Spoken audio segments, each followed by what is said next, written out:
Joe, what's up? Ngayong araw meron tayong pipick upin dito lang sa kasubdivision natin. Meron tayong kukunin na dalawang Shih Tzu. So ito yung unang-unang vlog, unang-unang i-groom natin dito sa sarili natin lugar. Bali ang magiging service ko sa kanila is pre-pick up, no? Kukunin ko yung aso ron sa mismong bahay nila. Tapos dadalhin ko rito sa bahay, dito ko i-groom, dito ko gagawin lahat. Tapos after nun, di-deliver ko sa kanila ng libre. Pre-pick up and pre-delivery. So tara, kunin natin yung dalawang aso. Ganda ng panahon, walang ambon. So ito yung natin na gagamitin natin pang pick up ng mga asong i-groom natin.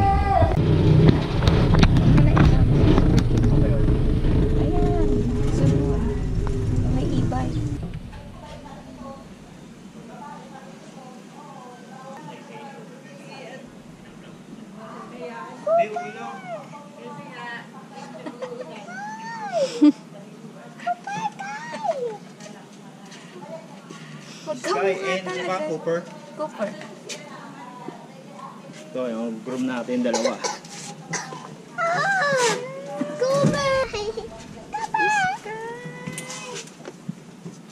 Okay, let's go.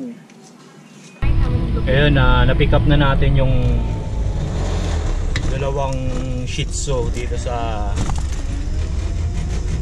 kasubdivision natin, no. Ito yung unang-unang aso na i-groom ko. Diba nakita nyo naman, pipick upin natin yung aso, tapos i-groom natin sa bahay, tapos after nun i-deliver natin sa kanila. So ang habol ko is napaka-convenient, diba?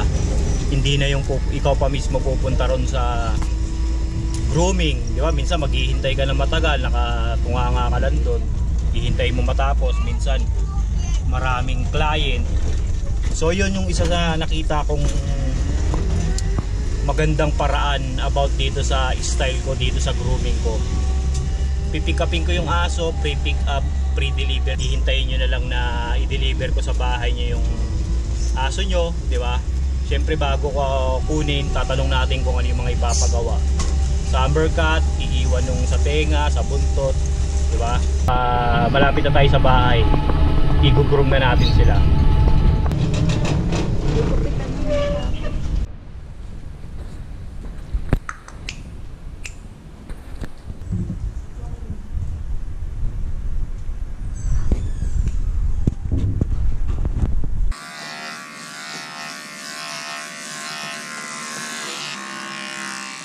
Yan, ang issue ng aso na to, takot daw sa pag ginugroom to, takot na takot, nanginginig, tapos umiiyak.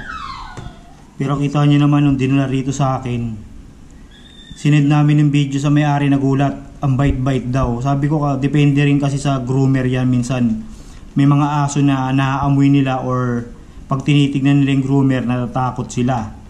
So isipin nyo to, di ba? Takot to sa pag ginugroom, nanginginig, umiiyak.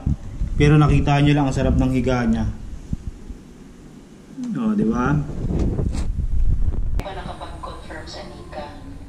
Pag-operate sa Nika sa unverified information.